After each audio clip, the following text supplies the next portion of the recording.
Los riesgos de desastre son futuros que incluyen daños, pérdidas y gastos adicionales, que afectan de manera simultánea a una parte o a toda una comunidad.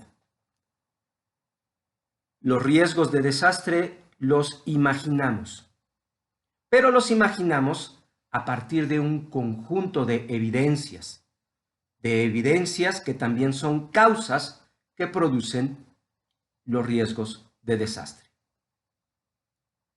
Hemos dicho en primer lugar que la primera evidencia son los peligros, entendidos como capacidades destructivas, ya sea de la naturaleza, de la actividad humana o de una combinación entre la naturaleza y la actividad humana.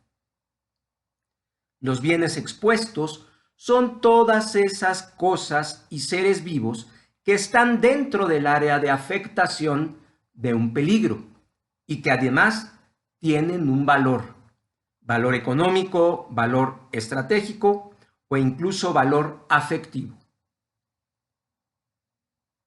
El tercer componente o evidencia que necesitamos para poder imaginar un riesgo de desastre es la vulnerabilidad.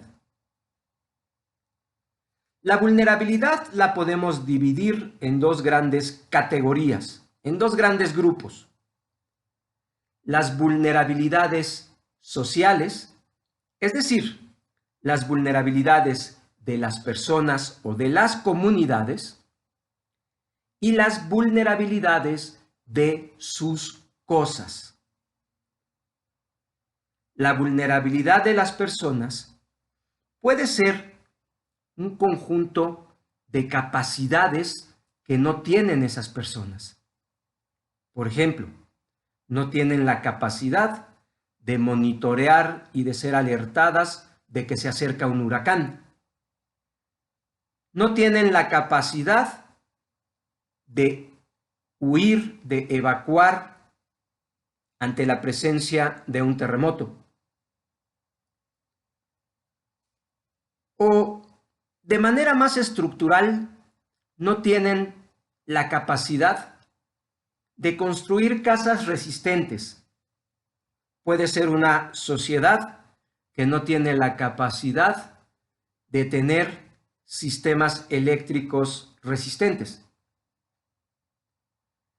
Estas vulnerabilidades sociales son el resultado de procesos sociales, procesos en los cuales unas personas tienen más capacidad de resistir y otras tienen menos capacidad de resistir.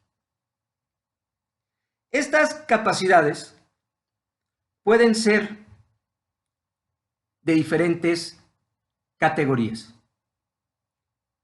Capacidad para entender el riesgo, capacidad para comunicar el riesgo, capacidad para evitar los riesgos, como por ejemplo tener reglamentos de construcción adecuados para construir bien las casas,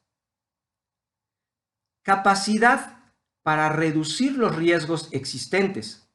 Si ya construyeron mal su casa, tal vez necesitan recursos y conocimientos técnicos para hacerlas más resistentes, para reforzarlas. También se requieren capacidades para prepararse. Se requieren capacidades para responder en el momento en el que se manifieste el peligro. Capacidades para recuperarse, capacidades para reconstruir, capacidades para ser resilientes, para salir más fuertes del impacto. Esto en cuanto a la vulnerabilidad social. Por otro lado, la vulnerabilidad física está relacionada con la resistencia que tienen las cosas, con la capacidad que tienen para resistir vientos o para resistir aceleraciones de un terremoto. Son capacidades también para ser redundantes. Si una ciudad depende de una sola línea eléctrica, es más vulnerable que si en esa ciudad hay 2 o 3 líneas eléctricas.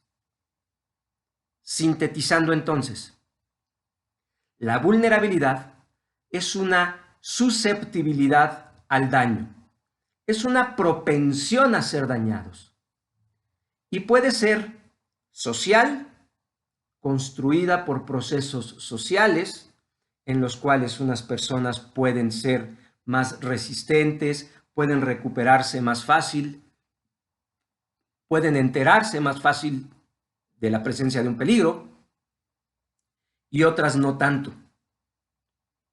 También esas personas y esas sociedades vulnerables pueden producir bienes vulnerables, bienes frágiles, bienes que se van a destruir ante la presencia de los peligros.